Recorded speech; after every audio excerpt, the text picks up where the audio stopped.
Hello everyone, good evening. I was compelled to do a quick reading for you guys, so if you're watching this reading is for you. Let's get started. I'll be using my Sacred Geometry deck.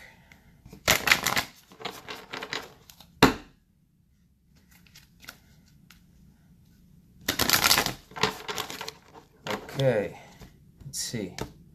First card is Emergence. The frequency of emergence invites us to approach our reality with a childlike attitude of innocence and wonderment, and to watch and celebrate the beauty that unfolds from that place. I look at my kids and I'm always in awe at how they're always so happy. And I feel that we have lost that. A lot of us have lost that spark. We're so caught up in the day-to-day, the struggles, the stresses, the woulds, the coulds, the shoulds, and we have lost that just playfulness. And it's so important to have that in our life because it just makes us see the world so differently. When we are free-minded and don't hold on to things, life just flows so much easier for us. It's actually an emergency, in my opinion, that we get back to this state because, as you can see in the world, more and more people are getting stuck in these ruts and are just going around draining other people of their energy because they just feel so drained themselves. And this is just causing so much discord out there. We could be so much more united if we're all examples of love, of unity, of peace, of harmony. And all that is natural to us. That is our natural state, our beginner's mind, as the Buddhas say. So do everything in your power to stay in that beginner's mind. In the morning, fuel your mind with positive affirmations, motivational videos, music, whatever it is that makes you feel like you're on target, like you're in the flow. That is what you need to be doing, because the more you do that, the easier it is for you to have that childlike attitude, that malleability, that ability to just go with the flow and not care what happens. And even when you have those bad moments, you find a way to overcome them. So Emergence, that was the first card. Find your center, as you can see in the center of the card. In your center is the light. In your center, your heart of hearts, you have that eternal wisdom, that esoteric knowledge that nobody has to teach you. You just have to remember it. There's nothing to learn. Maybe mentally you can learn things intellectually, but there's a order within all of us that we can tune to, and we can ride, and we can understand how it all works together, how there's a bigger picture, how this is just a divine play and there's really nothing to get so uptight about. Second card is Dynamic. Very pretty card. Powerful card. The frequency of dynamic supports our ability to harmonize between layers and aspects of different origin and frequency. It helps us to put together a reality that is made up of many different elements, both familiar, completely new, with ease, grace, and joy. Sandra, this reading is a general reading for everyone in here, so listen up. I'm sure you'll get something out of it. First card was Emergence, had to do with childlike attitude. Find your inner child. Love it, nurture it, let it blossom. It's been in there this whole time. You just have to learn to let it out and not be afraid to fail, not be afraid to look dumb, look foolish.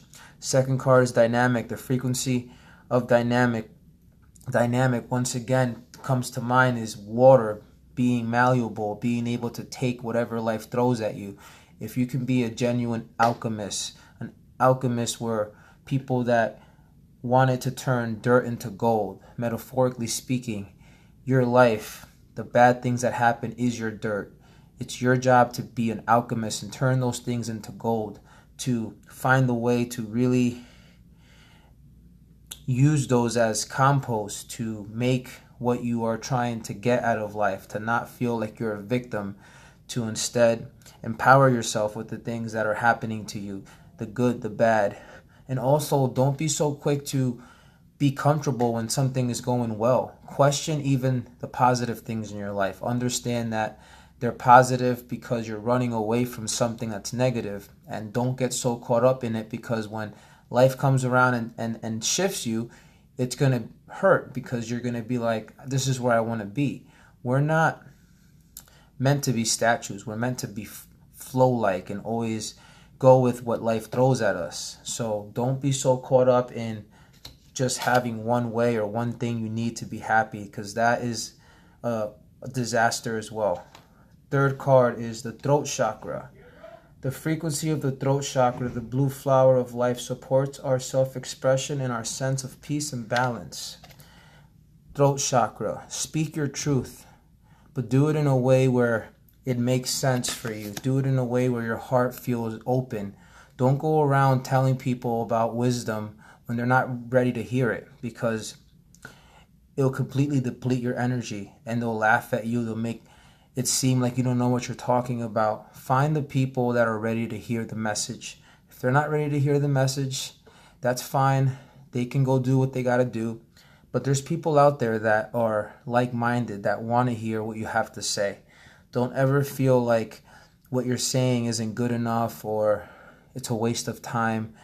It's important to learn how to speak your truth, because you're going to make mistakes and you're going to get better at how you speak, how you articulate. I'm learning how to speak every day through these messages, through these videos. So it's a learning process, and you're never going to fully get there. You're always going to have somewhere that you can improve, and that's the beauty of life. You can infinitely get better and better, but not in the way of I'm not good enough yet. More of a playfulness, like when you're a kid. Back to the first card. Kids aren't worried about being the best. They're just worried about making what they're doing more fun. And that's the way life should be for us. And that's the way it will be once we all realize that all this ego, all this need for things to be a certain way is what's holding us back. Last card, empowerment. Beautiful card to finish. The frequency of empowerment supports our ability to show up fully and completely, uniting us with others in the deep trust that we are all connected through the same source. Amen. We are all one, guys. We are also the Alpha and the Omega. What did they mean by that? We are the light and the dark. We cannot be one or the other. We need to stop telling ourselves that we just want to be good, because by doing that, we're running away from our demons, and our demons are getting stronger. We must face our demons. We must embrace them. We must love them. And that is so taboo to say. Some people are probably like, oh my God, how can you embrace your demons? That means that you worship the devil. No. You worship the devil when you run away from your demons, because you're giving them power. You're subliminally saying to yourself that there's something out there that is so powerful that you would rather run away from it than confront it. Instead of doing that, meet it with love. Understand that your demons are also your guides. They're there to show you your limits.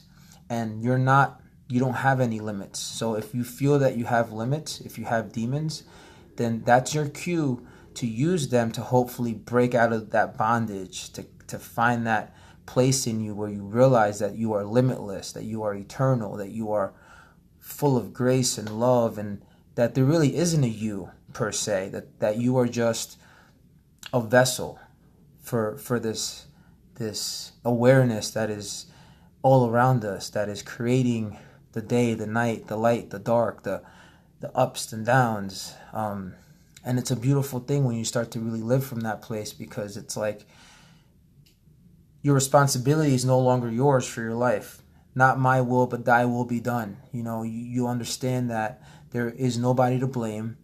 First we blame outside, right? Then we start blaming inside. And then we realize there's nothing to blame, that everything is in divine order. Even the things that hurt, they're there for a reason. They're there for us to grow and hopefully prosper, and sometimes fall on our face. But even that brings revelation. One more card, just because I'm on a roll right now. Earth. The frequency of Earth activates our deep connection to this physical plane by showing us the beauty of all the aspects of our Great Mother and revealing the more ethereal spiritual aspects of nature. Boom. So Earth. we take it for granted. We don't realize that we're living on a living being. It's kind of like we are the molecules of this greater being called Earth. And unfortunately, a lot of us are living very greedy, very destructive lives. I learned something the other day that a cancer cell in our body is basically a greedy cell. It's a cell that believes that it must have more, more, more, more. And we all know what happens when you get cancer. It turns into this benign object, and eventually, a lot of people pass away. So it's funny how we are kind of like Earth's cancer right now. We are taking, destroying, and we all know what it can lead to. Just like cancer, when we have cancer, Earth, unfortunately for us, is smart enough that it will just wipe us out, because Earth is just at such a high level of consciousness that it's willing to share herself and let us live on her, but up to a certain point. It's like the bully in the playground. You can only take so much. So it's time to worship Earth, because Earth is the divine energy, the divine feminine. And a lot of us, we think that this world is ran by men. Everything is action, and violence, and, direct path. Very few people even believe in intuition. And intuition, creation, the unseen, these are all feminine aspects. This is why women have kids, because they channel that ethereal energy, like the card said, that spiritual energy, which is what Earth symbolizes. So I hope that helped, guys. And if you guys are compelled for a private reading, you could always message me. I'm gonna have some extra time during the weekend. So feel free to message me, and namaste. Peace.